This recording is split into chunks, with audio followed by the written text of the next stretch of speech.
That's better. What up, y'all? Sir Cash here. It's been a minute, hasn't it?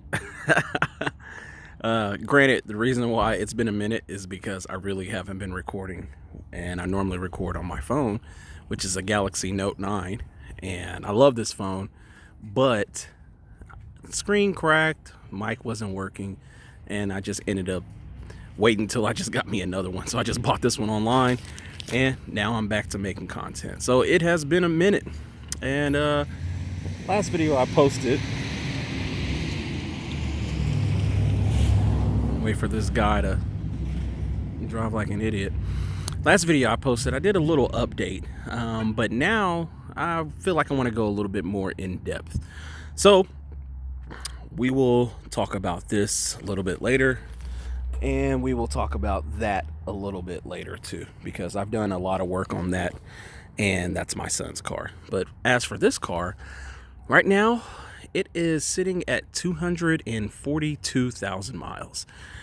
Since the last major update I've done to the car, or what I've done to the car, is let me just rather show and tell.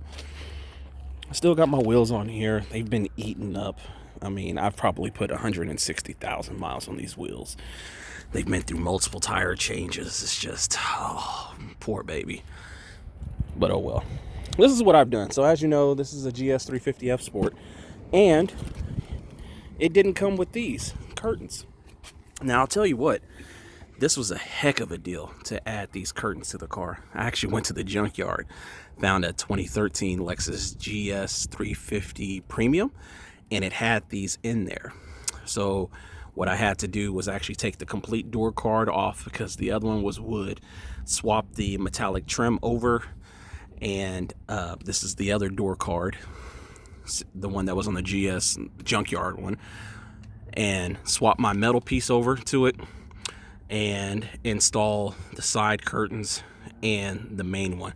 Tell you what, it's not as hard to take these things apart as it seems, but you do have to. There's a bar in here that goes all the way down to the bottom, and that bar has two small brackets in it that allows this to get clipped in. This is all one piece, and it provides you with those to get that. That's the most major thing that I've done to the car, is add that. I have some more goodies that I'm going to add. Matter of fact, I'll show. It is that.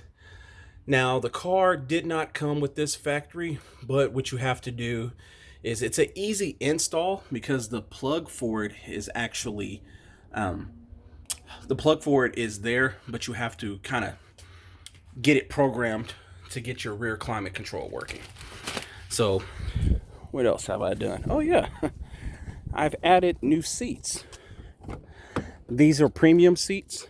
The F Sport did not have all the seat controls, so I think the F Sport just has front and back and up and down. I think these two. So the premium seats adds the actual headrest for it, this part up here, side bolsters, and leg extensions. Bought this seat for $35, and I actually did my driver's seat as well. $35. Spent $70 on seats, and these seats are amazing. Same factory color and everything. If you would have noticed in the garage, this is the factory door panel or door card for the passenger side, and I have the other one, and it actually has a memory option. I don't know if it's plug and play, but I will eventually get to it. These are some of my other projects. This right here, this is going to be a very interesting project. I can't wait to share that with y'all when I finish that. That goes on the inside of the trunk right there. And I'm obviously doing something with it, because my factory one is fine, but I have this one out for a specific reason. Share that with y'all. Airlift still working good. I am a working dad, so my car is not always going to be car show ready, but I guarantee you the outside will be. Just got finished spending like 6.5 hours washing and waxing and cleaning the car. So, well, let me give you a couple more updates on what I've done mechanically to the car. I have replaced, and I know I'm missing a wheel stud, got some new ones ordered. I have replaced the CV axle and wheel bearing on this side, and also the driver's side, CV axle and wheel bearing. I will tell you that it is possible to do it without power tools. I don't own any power tools for that specific job. I have some, but definitely not for that job. It did take me 3.5, 4 hours. It's a pain, but it is possible. So CV boots were leaking. Lexus quoted me $6,000. I picked up some used ones on eBay for like $70 each, and I slapped the mugs in there, and I haven't had any issues out of that. One thing that I am going to have to do is I'm going to have to get some new calipers, because if you look, you can see that lip is just really in there. These are the same calipers that's been on the car since factory, so it is time to replace those. And plastic on the inside's been eaten up, missing a little chunk out of my, well, little small nick out of my front bumper. But this is what 240,000 miles looks like on a Lexus that's been taken care of. I do keep getting a trouble code for an evap issue, so I did end up buying a smoke, what do you call it, a smoke, not smoke detector, but to see where I have a leak coming from my evap system. So to fix that. Underneath the hood, nothing's been changed. I have done the PCV valve. That's something that I didn't think that needed to be done, but Lexus recommends you change it every 30 to 40,000 miles. I've done my serpentine belt. I've done basic spark plugs. I think a couple of coil packs. So essentially, this car has not really left me stranded in 6 years. 240,000 miles, 242 to be exact. And this car keeps going. Put the premium gas in, rarely get a check engine light. I did have a misfiring light, but that's because I did something dumb, didn't torque down the spark plugs, and one of them kind of backed out, gave me a misfire on cylinder 5, scanned it, put some new spark plugs in there, kept it going.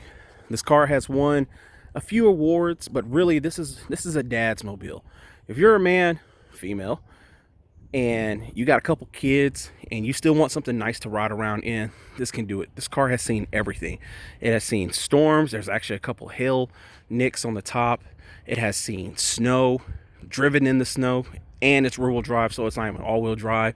It really depends on the driver, but honestly, this car hasn't gotten me stuck, and it hasn't left me stranded. This is by far one of the best vehicles that Lexus has ever done, and it's a shame that they've killed it off. And what's crazy is I know the price on this car, the value of it, according to KBB, is $4.5 grand. If I was to put this on Facebook Marketplace at $4.5 grand, somebody would think that it has a blown engine, blown transmission, something's got to be going on. But there's no way in the world that this thing is $4,500. This is the difference between how something good looks as compared to what the value is. We have our street value, but then we have the market value. And unfortunately, market value says this car is only worth $4 grand, which I would never, ever get rid of this car for 4 G's. It's ridiculous. So that's just a little update. If you have any questions on your GS, you're thinking about buying one, any maintenance issues, anything that you possibly ran into, especially if you have airlift, have any questions on airlift, man, just drop me a message in the links below or in the comment section below. Yeah, just drop me a message. I get on there, I'll check it, I'll respond. I'll put my IG up there, and it's actually visible right there. It's Cash Rock 77. So hit me up on IG, man, and look for more videos from me. Sorry it's been so long, but honestly, I'm not a YouTuber. I'm a dad who does YouTube on the side. So looking forward to talking to you about this car, and definitely talking to you about that car. All right, y'all. Peace.